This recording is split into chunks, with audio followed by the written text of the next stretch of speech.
I'm Corrie. Hi, I'm Tess.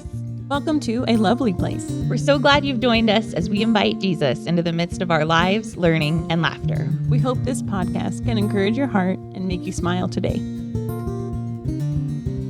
Hello, Corrie. Hello, Stephan, my Welcome husband. to A Lovely Marriage. Oh, a lovely marriage? Yes. With you and me. 11 years and counting. Yep. Yes. If you haven't noticed, today's episode is going to be a little bit different. Stephan and I are talking about marriage in our marriage, actually, not just... Not just generally, because... No, because we only know what we can talk about. Yeah. We're really good at that. We are so smart because Jesus is with us, right? Yeah. I'm so glad. And we want this episode, I'm hoping, my prayer is that this episode would encourage you. And for those of you listening that are married, that some of our funny things that have made us laugh and some of the things in our story would be encouraging. And it's a little bonus. Get to know you. Get to know Corrie. Stephan is our podcast sound engineer, if you didn't know that. And definitely was instrumental in getting the podcast started 20 episodes ago. Yep. And You guys, Tess and Daniel, came over, and I know if we didn't record something then it probably wouldn't ever happen. So. yeah. And I was so nervous on episode, what was that? Episode 0. Whew. I was like, I never had started talking, kind of like right now. So maybe you just make me nervous, Stephan. It's possible. You make me blush, though, and I like that. Maybe I should put on a shirt. You have a shirt on. They don't know that. So, how did we meet, Corrie? I'm blushing now. You start. Oh, we met at church several churches ago, and we actually knew each other a long time before we actually, were interested in each other. Yeah, so much so we can't really remember when exactly we first met. Yeah, but my parents switched over to their church while I was living out on my own, being a man, or a 19-year-old, 19-year-old man who was trying to go to a certain college and didn't work out, and came back and I met you at one point, and then I went to Venezuela with YWAM, and came back, and you said your first memory mainly was me leading worship at the youth camp that summer. We were both a part of that. I was one of the counselors. Your younger brother was there as one of the campers. Campanites. Campanites. Campertsons. The Oregon camping nights. Maybe. Wow. Anyways, that was a fun time. And I remember you just worshiping, and you didn't care about not that you didn't care about the details, but you just were like, let's worship, was what I remember. Yeah. Well, I think I got that from my dad. His philosophy was always, I'm going to worship and you guys can come with me if you want to. Nice. I try to worship with one eye open, though, so I'm not that... not lost in your own little world. Yeah, I try to split the difference. That's good. But then I went to college. Mm-hmm. And then sometime Where at college... Where was that, Stephan? I was in Spokane. Oh. Whitworth. So, become a teacher. And then some part along the way, I sent you messages of songs. You found me different song I recorded. Yeah, that was in 2008 because I was in the Philippines still, praying for my husband, whoever he was. I didn't know. And that was when MySpace was a thing. Did you already say MySpace? Nope. Anyways, the message came through, and I remember thinking, someone that sings a song to a girl might like a girl that can't sing a song in key to save her life. We'll have to put that song in the show notes. Oh, yes, we will. Yes. Not the link to MySpace, though. No, just to your song. You found me. Yeah.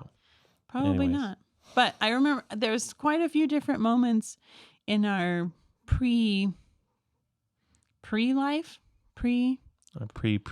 counseling that I said to Jesus, I want to marry somebody like that, but not actually connecting I want to marry Stephan. Like that didn't come till later. Yeah. Then once I wanted to marry Stephan, then God was reminding me all those different times that there was that moment when I was said, oh, I want to marry somebody like that. And then it was like, hey, I am marrying somebody like that. And tell what you said in our vows. Oh, we're skipping to the vows. Well, I just... No, I said that I always wanted the best for you, which is why I'm marrying you. Super cocky. And I've definitely humbled way down since then. But That's but not I true. love it though, and you got it was a nice moment in our wedding, add a little brevity as all the crying that is that the right word, brevity? I don't know. Sure. Add a little lightness. Yeah. I mean, I was trying to sound smart. Now I'm questioning. Well, now you're questioning. Oh man, You're easy breezy. I mean, I'm easy breezy. I'm easy breezy. Oh, I try not to be high maintenance. So I came back from Whitworth, and then we started dating pretty quickly. She gave me a free haircut, and the rest is history. 8 months later, we got married. Well, Roughly. May, I guess June to April. Yep. Yep. There you go. Yep. So we've been married and eventually switched to a different church where we got to be adults and participate in leading youth groups and more worship leading and you didn't do a whole lot of preaching there.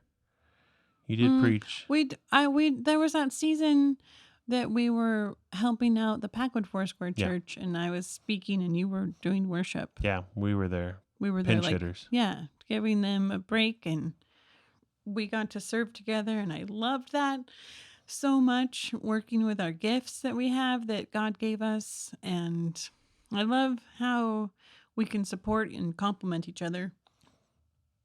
Yeah, that's been one of our biggest things, how opposite we were, how different. And Corrie hates that sometimes. She doesn't like when I say the story, but she would take the offense to that when I would say that how different we are. And then finally I told her that's like, no, that's a good thing. We fill in each other's gaps. And when one is weak, the other is strong, and vice versa. And it just works out really well most of the time. Yeah. Sometimes it drives each other crazy. Yes. And I think can be typical in a marriage. Yeah, we got married in 2011, and right before COVID hit, we went to that marriage class with Gil and Brenda Stewart. The link in the show notes. We can do the link in the show notes. And that was when we named our marriage Maggie. Oh, yeah. Yeah, so then it finally started clicking, and I was accepting it. So how many years later is that? And why did we pick Maggie? I know that was from Back to the Future. Magnet. Oh. So I just quote Maggie. Fetch some water. We got a hurt man here. Yeah, you quote that, but so that's it's how I remembered it. Because of the magnet, and if you turn the magnets around, they repel each other, Yeah. and if they don't, they get stuck together. So we might repel each other from time to time, but we also stick together. Yes. I mean, that didn't sound right, did it? We are choosing yes every day. We repel each other, and then you make me take a shower. So we're good, bro. Yes. Any men out there listening, please just take a shower. Ladies, you too. Apparently they like it. Yes, a little teeth brushing goes a long way. Why am I saying that? I don't know. This is the wisdom you prayed for. So, we were married. We had, we got pregnant. Yes. And then we got unpregnant. Yes. That's a short story. That's a very short story. Did you want to talk about that, or was not the intro you were imagining? Well, I guess I'm not really sure what we're doing then. I don't know. We're just telling our story. Telling our story. It's part of our story. Part of what's been on my heart lately has been to share our miscarriage story. Okay. And help people to be able to have space to process their story. And a few different conversations I've had recently, miscarriages keep coming up, or someone's walking through that story, and then May is when we lost our baby, And it's also Mother's Day. I know this is after Mother's Day when this podcast is being released, but when we're recording. Also when we're... Just after Mother's Day in general. Right. But it's before the next Mother's Day. Oh, there you go. Really early. Early. Anyway, so that was just part of what has been on my heart, and then wasn't sure how to share.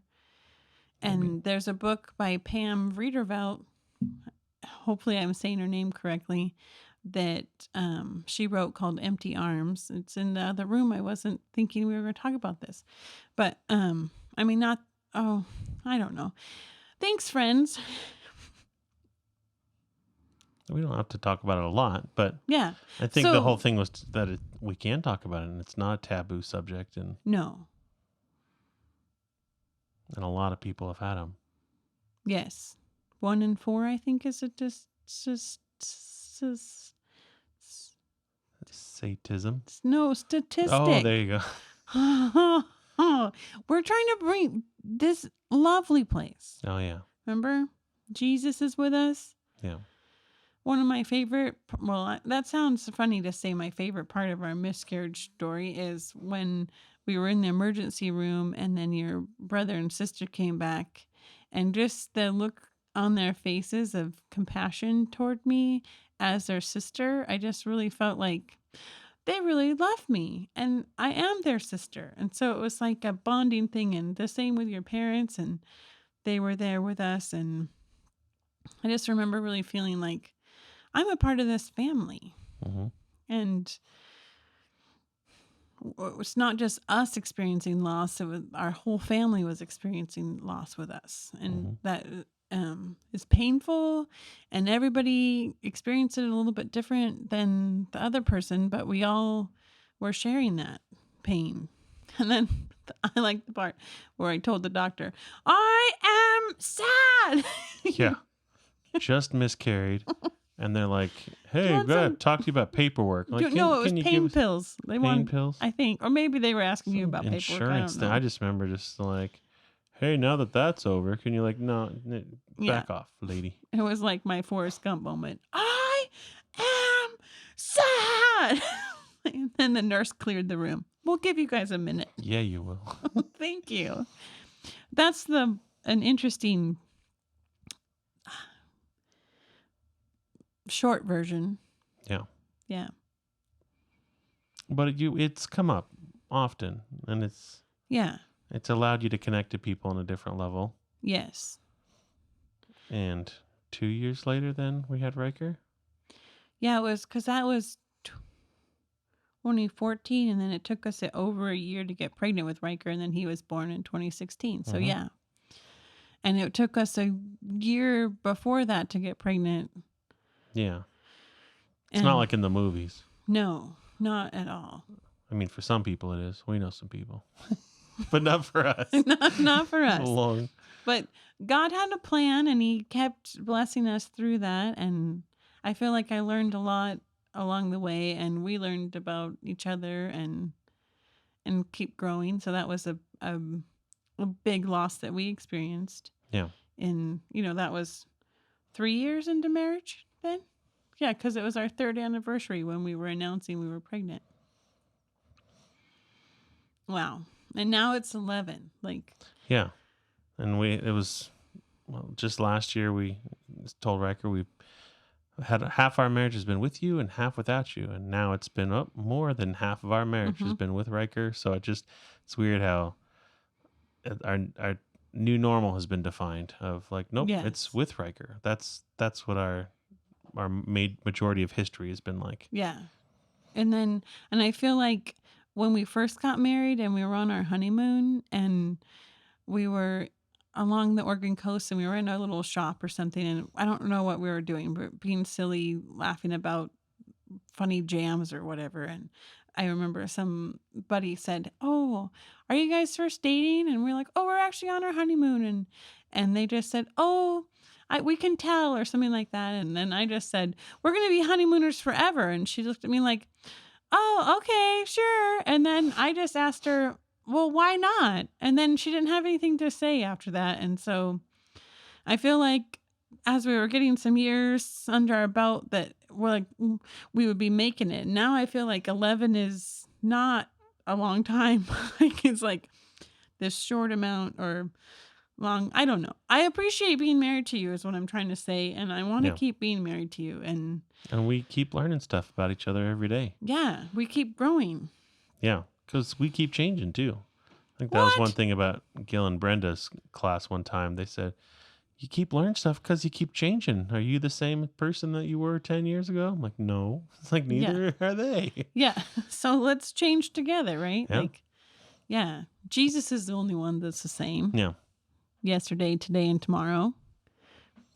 In Hebrews says that. Anyways, So what's been the most helpful stuff in our marriage? I know, like, we like personality tests and love languages and different tests that we can both take because apparently that helps us. yeah. Well, and I like the first year of our marriage, different road trips we took. We read through Love and Respect by who wrote that book?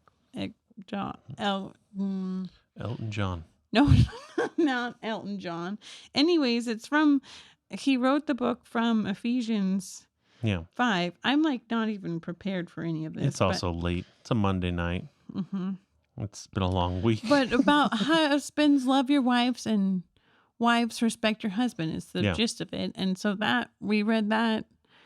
It took us a long time, and that was part. I had to let go of my expectations that we were going to read the whole book, in a weekend, and we were going to implement everything, and it was just going to be newlyweds. Am I right? Sunshines and tulips, but it was like, no, it's a flat tire on the road. We did read it while traveling to and from Spokane. Yeah. So, but I think that impacted us and gave us some common ground. Like, I mean, it was based in the Bible. Jesus knew what he was talking about. Yeah. And then it gave us some common language to be like back to neutral corners. Is that how you would say I don't know. that? It's always good to have things you can quote. The Laugh Your Way to a Better Marriage. Yeah. You can look that up on YouTube. It's like a 3-hour long video. Mark Grunger. He's hilarious. Yeah. But you're not supposed to watch it all in 3 hours. I guess the way we did it was we met with people from the church and we watched like the first half one day and then the second half the other day. But talks about guy brains and girl brains and the nothing box and all sorts of things. We talk about the nothing box a lot. I still am baffled by it. That's my favorite place. But and then it's not about the nail. That changed our lives. Yeah, that was a wake up call into this is how you think I'm communicating to you. It was like, wait. Anyone who doesn't know these things is all just lost. But lost. Talking about not trying to fix it. Yeah. And so it's like a short 2-minute video, and she's got a nail in her forehead. Like lots of them, isn't it? Or just the one. All her sweaters are ripped. It's a traumatic situation. And he just wants to fix it. And like, maybe if you got rid of the nail. It's like, stop it. I was trying to fix things. It's not about the nail. It's really well done. Yeah, and even at the end, they're like, it's not resolved. Yeah. Yeah. That was a rough thing. Just trying to learn just to not fix things, to listen, to be a partner, or to help. You're also an external processor, so it took me way too long to figure that part out about just like she's just talking. You don't have to absorb all of this stuff or take it all too seriously. When she talks about moving across the state or, the country and selling everything and moving to the Philippines, she's just throwing it out there. Just a possibility. I had a student recently who was like, I have no filter. Sorry. I was like, maybe you're an external processor like my wife. And I think that gave her a brief moment of like, well, maybe. Maybe. Almost some hope or something. I need to talk about that more. Yeah. Can we talk about that? And Corrie will be externally processing a bunch of stuff, and I'll be internally processing a bunch of stuff, and it drives her crazy because I'm so quiet over here. Well, I'm trying to learn. Usually it works out better if it's not 9:30 or 10, 11 p.m. Oof, yeah, it gets late fast. Yeah. So, yeah. So there's hope to have serious conversations about grown-up things at 5 o'clock dinner time. I remember we got to do that when Riker was over at my parents' house, and we got to have a home date, and we were able to talk about things with a little more logic and reasoning and not so much emotion and tiredness. Yeah. That's from my side of the conversation. She was calling calendar meetings. Well, Calendar that meeting, was just big. here's all the That was things a on my budget list. meeting that time. That's a whole other episode. How to talk to your spouse about finances. Don't. Wait a minute. No. Oh, But we man. liked the personality tests, and that really helped us to just that. I think I remember one of the times we were laughing a lot was because we looked up the Myers-Briggs tests. Yeah. And you are an ENFJ and I am an INTJ. Again, almost opposites. But you can look up those and you Google those two things in marriage, and there's whole pages about what it's like in a relationship with those two personality tests or types. We laughed a lot that We day. laughed because it was it read us to a T. And just oh, you guys, neither of you like doing the dishes, so you should, or clean general house chores, so you should hire someone to do that for you. We're just ooh. And yet we've never have done that. No, because, money, you got to pay people. Yeah. So then I've been learning how to do that a little more efficiently. And I appreciate that. Thank you. Especially as our house got bigger. Yes, but I also keep getting rid of stuff, and that's helped me a lot. So I don't have so much to manage to inventory if we're talking about Dawn, the minimal mom again. Mm-hmm. My YouTube friend. Yeah. I'm still waiting to have a Jamaican version. Of the minimal mom? The minimal mom. Maybe that that could be her husband's show. He has a different channel. It's called Rusty Judgment. Oh. Yeah. It's kind of fun. Anyways, I guess we're the podcast version of that now. I just listen to news people. And I listen to relationship things and how to declutter our house and read books. And our next book that Tess and I are going to talk about is one that I've been avoiding reading for about 2.5, 3 years. So 30. What's that? Nothing. 30? Oh my word, Stephen Charles. It's called End Emotional Eating. That's a loaded title, and it's written by Jennifer Tates. Oh yeah, I think you're right. Anyways, this book was recommended by my counselor because that's when I started counseling. I wanted to talk about food, and I've had to learn a lot about emotions and feeling them, and now not eating them. And so Tess and I are going to be vulnerable and share our journey with food. And I'm learning a lot. And it starts with doing the dishes and putting chicken in the crock pot and mindfully eating it. Mm-hmm. Something. And I appreciate Stephan because he asked me, he's like, well, did you order your book already for the next podcast group? That doesn't even make sense. Anyways, but I told him, I said, oh yes, I've ordered it and I've been avoiding reading it for a long time. And he was like, oh, okay. So I appreciate your support, even if it's just very real. You know what I'm saying? Mm-hmm. So I appreciate your vulnerability in this. Thank you. I'm sure there's lots of people who are going to benefit from that. It's not for naught. Yeah. Thank you. So that's the plan for next week. Yeah. A good book. It's a good book. I've read the first 2 chapters so far. I'm going to reread them and try to catch up with what's happening and be vulnerable and start small like Kendra Adachi would encourage us. And I'll be encouraging her to just keep doing her thing. Yeah, and I think you'll find some new things that you'll learn about me as I'm learning through this. Hopefully, a lion lady doesn't come out of her. Eh. Just call me Daniel. Oh, wait, that's Tess. I like the lion's den. Yeah, that's what I was thinking. Mouths have been closed. And we didn't talk about you playing worship songs, and No. I guess we did a little bit, but Next time. next time. Yeah, Hey. episode 40. Figure Figure it out. Thanks, friends. Thanks, friend. Goodbye. Goodbye.